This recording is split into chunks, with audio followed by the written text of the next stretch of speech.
Good morning everyone.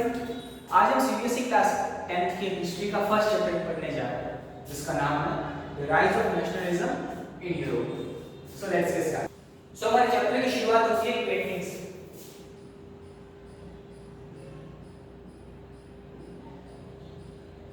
Painting आपको आपकी screen के ऊपर दिख रही होगी, तो पहले इस पेंटिंग को समझते हैं। This painting is prepared by a French artist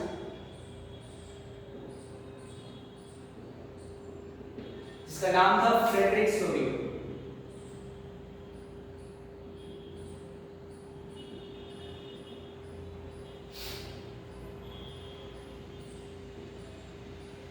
Frederick Sorio ने पेंटिंग 1848 में कंप्लीट की थी और इसका नाम उन्होंने रखा था द पैक्ट बिटवीन नेशन।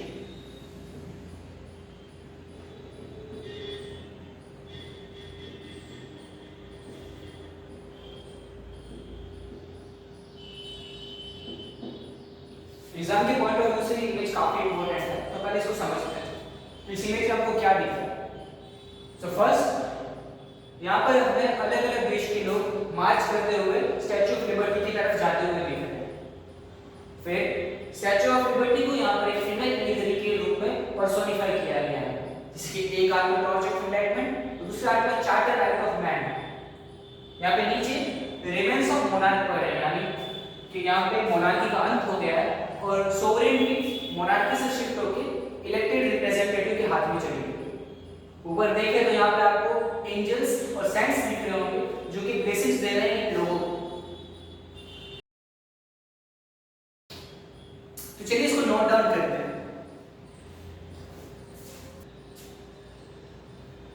तो हेडिंग डालिए पेंटिंग बाय फ्रेडरिक सोरियो। अब इसे शुरू करते हैं। तो सबसे पहला point, the painting it shows people of every ages and social class marching towards the liberty।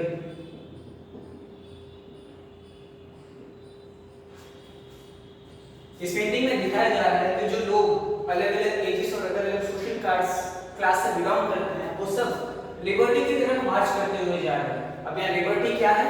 तो लिबर्टी को यहाँ पे थर्ड लिबर्टी इज personified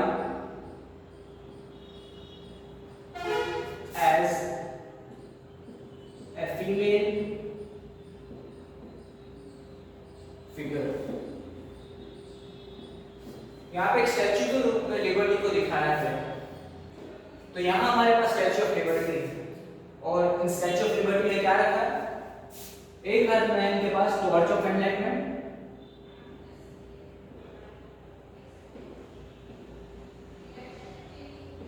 और दूसरे हाथ में charter right of man.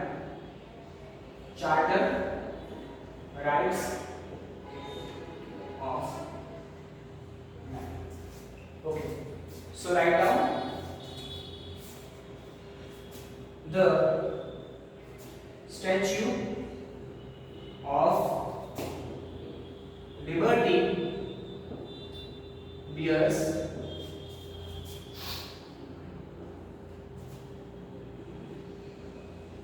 torch of enlightenment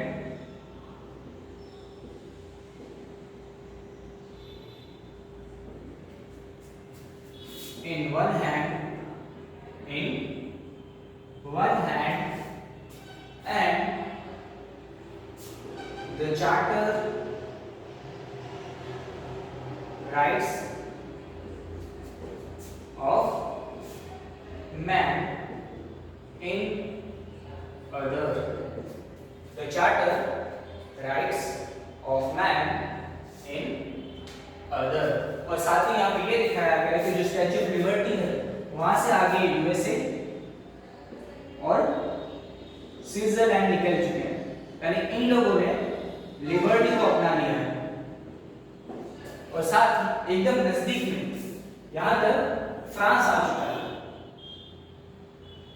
यानी कि फ्रांस ने भी लिबर्टी को एक्सेप्ट कर लिया है। So USA and Switzerland already accepted the concept of liberty, and suddenly due to the French Revolution France also accepted the idea of liberty, equality and fraternity which is shown in their constitution further. तो यहाँ तक हमने 3 points देखे। First, it shows the people of every ages and social class जो मार्च करते करते कहाँ तक जा रहे हैं, लिबर्टी की तरफ। और लिबर्टी को कैसे पर्सोनिफाई किया है, as a female figure. Liberty is personified as a female figure which bears torch of enlightenment in one hand and the charter right of man in other.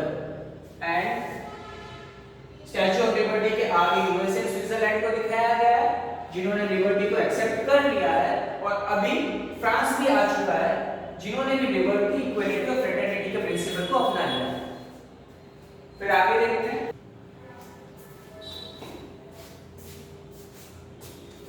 हमारा फोर्थ पॉइंट है Germany wearing a red, black and golden color flag। German state को red, black और golden colour flag में symbolize किया है, जो कि काफी सरप्राइजिंग बात है क्योंकि उस समय तक जर्मन नाम का कोई स्टेट एग्जिस्ट नहीं करता था और जर्मनी छोटे-छोटे प्रिंसिपालिटी में डिवाइडेड था जिनको अलग अलग यूरोपियन प्रिंस रूल करते थे।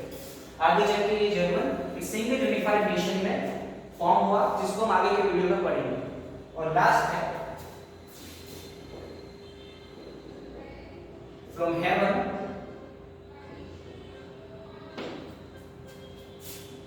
Christ, saints and angels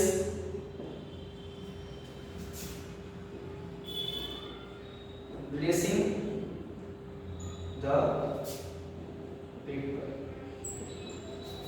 painting के एकदम टॉप पर हमें क्राइस्ट, सेंट्स और एंजल्स दिखेंगे जो कि इन लोगों को ब्लेस कर रहे हैं और ये सिंबलाइज कर रहा है,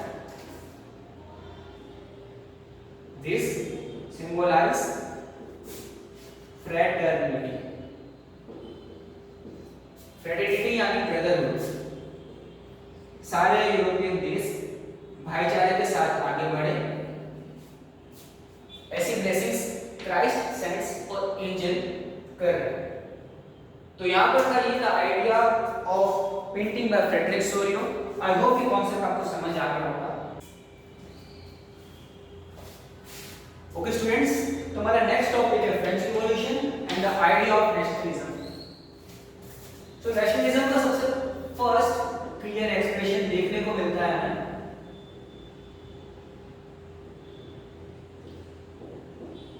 1789 के हुए फ्रेंच रिवॉल्यूशन, जिसको हम 9th क्लास में डीपली पढ़ चुके हैं, जहां पर 1789 की शुरुआत कर फ्रांस को बर्बन किंग यानी कि लुई 16 रूल कर रहे थे। फिर कई सारे पॉलिटिकल और कॉन्स्टिट्यूशनल चेंजेस की वजह से due to political and constitutional changes जो सोवरेनिटी यानी कि एब्सोल्यूट पावर है, एब्सोल्यूट पावर पहले कौन रूल करते थे? मोनार्क यानी किंग एंड क्वींस। अब ये absolute power king and queen से शिफ्ट हो गई इलेक्टेड रिप्रेजेंटेटिव, यानी लोगों के पास अपनी खुद की सोवरेनिटी आ गई। यानी लोग मोनार्की से धीरे धीरे कॉन्स्टिट्यूशनल मोनार्की में शिफ्ट हुए, फिर वो लोग रिपब्लिक और डेमोक्रेटिक, यानी पहले लोग मोनार्की से कॉन्स्टिट्यूशनल मोनार्की में शिफ्ट हुए, फिर धीरे धीरे वो लोग खुद को डेमोक्रेटिक रिपब्लिक डिक्लेयर कर दिया। सो ऐसा कह सकते हैं कि जो नेशनलिज्म के आइडिया है वो इमर्ज हुए थे बाय फ्रेंच रिवॉल्यूशन, और जितने भी आज के कॉन्स्टिट्यूशनल प्रिंसिपल्स हैं जैसे लिबर्टी, इक्वालिटी और फ्रैटर्निटी, जिसको हम डेमोक्रेसी के पिलर्स कहते हैं, ये सारे के सारे फ्रेंच रिवॉल्यूशन की गिफ्ट हैं। ये सारे के सारे फ्रेंच रिवॉल्यूशन की गिफ्ट हैं आज की मॉडर्न सोसाइटी। सो हमारा नेक्स्ट पॉइंट है the impact of French revolution. French revolution के क्या इंपैक्ट फ्रांस और rest of the European world, इसको हम आप कंटिन्यू करते हैं।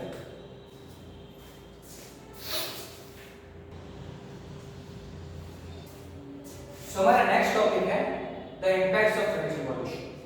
Number 1, the idea of la patrie यानी फादरलैंड। जैसे इंडिया के अंदर हम भारत को भारत माता के नाम से पूछते हैं, वैसे ही फ्रांस के लोग अपनी भूमि को पितृ भूमि कहते थे। और द आइडिया ऑफ लेसेटिन यानी सिटीजन। फ्रेंच रिवॉल्यूशन के पहले सब एक दूसरे को मॉन्सियर यानी मिस्टर या मिसेस के नाम से बुलाते थे, लेकिन फ्रेंच रिवॉल्यूशन के बाद सब एक दूसरे को सिटीजन के नाम से करते थे और ये दोनों ही टर्म काफी पॉपुलर हो गए, जिसकी वजह से लोगों के अंदर एक कल्चरल और कलेक्टिव बिलोंगिंगनेस की उम्मीद जगी। Second, a new French flag, a tricolor one, was chosen to replace former royal standard. जो पहले का जो फ्रांस का फ्लैग था वो मोनार्की और उसकी एब्सोल्यूट पावर को दर्शाता था, लेकिन फ्रेंच रिवॉल्यूशन के बाद लोगों ने अपना अलग सा फ्लैग चुना जो कि पुराने रॉयल स्टैंडर्ड को एकदम रिप्लेस करता है। Third, the state general. पहले के जो स्टेट जनरल थे उसको मोनार्क यानी किंग या क्वीन अपॉइंट करते थे, लेकिन फ्रेंच रिवॉल्यूशन के बाद the state general was elected by the member of national assembly. National assembly के मेंबर्स जिनको लोग इलेक्ट करते थे वही मेंबर्स अपने हेड ऑफ द स्टेट यानी कि स्टेट जनरल को इलेक्ट करते थे। Fourth, a uniform system of weights and measures adopted. पहले फ्रांस के अंदर कोई यूनिफॉर्म सिस्टम नहीं था चीजों के दाम तय करने का, कोई भी अपने हिसाब से चीजों के दाम लगाता था, जिसके कारण काफी कॉन्फ्लिक्ट होती थी।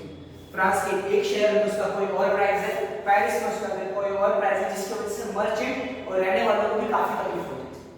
इसलिए वहां पे उन्होंने एक uniform system of weight and measures को अडॉप्ट किया। फिफ्थ, रीजनल डायलेक्ट्स यानी जितनी भी वर्नाकुलर लैंग्वेज या रीजनल लैंग्वेज थी उन सबको डिस्करेज किया और फ्रांस को प्रमोट किया एज अ कॉमन लैंग्वेज। पहले फ्रांस सिर्फ पेरिस और उसके आसपास के इलाकों में इंग्लिश पढ़ी जाती थी, लेकिन फ्रेंच रिवॉल्यूशन के बाद फ्रांस को प्रमोट किया गया एज अ कॉमन लैंग्वेज और हर कोई इसको बोलने लगा, जिसके कारण लोगों के बीच में फ्रेटर्निटी ब्रदरहुड की भावना जागी और सब एक सिंगल कम्युनिटी कह सकते हैं बिलोंगिंगनेस का हिस्सा खुद को मानने लगे। सो ये इतने हैं the impacts of French revolution. आप चाहें तो इसको लिख सकते हैं द नेपोलियन कोड ऑफ 1804। इसको कभी-कभी सिविल कोड भी कहते हैं, सिविल कोड ऑफ 1804। जैसा कि हम सब जानते हैं नेपोलियन अपने समय के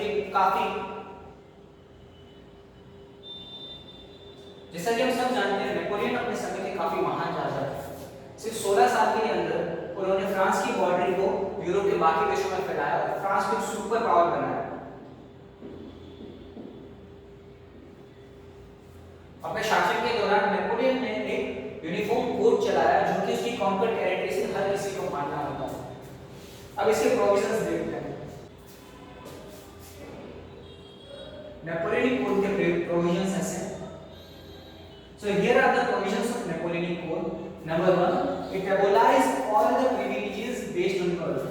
यानी जो नोबल्स को जन्म से अधिकार मिलते थे, कुछ प्रिविलेजेस, कुछ एडवांटेजेस मिलते थे बाकी क्लास ग्रुप से, उन सबको एबोलाइज किया गया और हर किसी को इक्वल दर्जा दिया गया। Second, it established equality before law, यानी हर किसी के लिए कानून समान और राइट टू प्रॉपर्टी, यानी नो वन, यानी चाहे कोई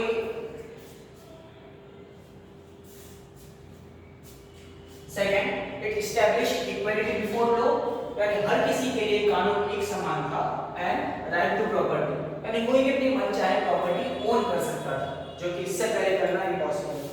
थर्ड, फ्यूडल सिस्टम, फ्यूडल्स यानी लैंडलॉर्ड्स, जो जमींदार थे, जो किसानों से कर वसूलते थे, उसको नाबूद किया गया, जिसके कारण पीजेंट्स फ्री हो गए। Fourth, guild restriction removed in town, यानी टाउन्स के अंदर कोई भी गिल्ड्स यानी अपना ग्रुप्स, जैसे कि फ्रांस के वक्त जैकोबिन क्लब चलता था, उस तरह के ग्रुप्स नहीं बना पाते थे, लेकिन नेपोलियनिक कोड की वजह से गिल्ड रिस्ट्रिक्शन को रिमूव किया गया। Fifth, transportation and communication improve, जो कि फ्रांस उस वक्त बहुत सारी अलग अलग टेरिटरीज को ऑन करता था, तो उनके बीच की कनेक्टिवनेस को इंक्रीज करने के लिए वहां पर रेलवे लाइन और बहुत सी कम्युनिकेशन फैसिलिटीज प्रोवाइड की गई। Fourth, a common national currency was introduced. Merchants को एक जगह से दूसरी जगह व्यापार करना जाता था, जिसके चलते उन्हें कई बार अपनी करेंसी चेंज करनी पड़ती थी। इसके सॉल्यूशन में नेपोलियन ने एक सिंगल यूनिफाइड करेंसी को इंट्रोड्यूस किया जो कि हर स्टेट में चलती थी। So here are the 5 Napoleonic code. Number 1, abolished all the privileges on birth. Second, it abolished equality before law and right to property. Third, feudal system was abolished and peasants were freed. Fourth, removal of guild restrictions. Fifth, transportation and communication improved. And sixth, a national currency was introduced. I hope आपको ये सब समझ आया होगा। आप चाहे तो post करिए या स्क्रीनशॉट लेके इसको बाद में नोट डाउन। सो हमारे इस पार्ट का लास्ट टॉपिक है द रिएक्शन टू फ्रांस। सो 1797 में नेपोलियन इटली पे हमला करता है, जिसके कारण नेपोलियनिक वॉर स्टार्ट हो जाता है। फिर नेपोलियन यूरोप के बाकी के देशों के हिस्सों को भी कब्जा करने लगता है। जो कॉन्कर एरिया थे वहां पे फ्रांस रूल की वजह से लोगों का जो रिस्पांस था वो काफी मिक्स्ड था। कुछ लोग इससे खुश थे जबकि कुछ लोग इसको अपोज कर रहे थे।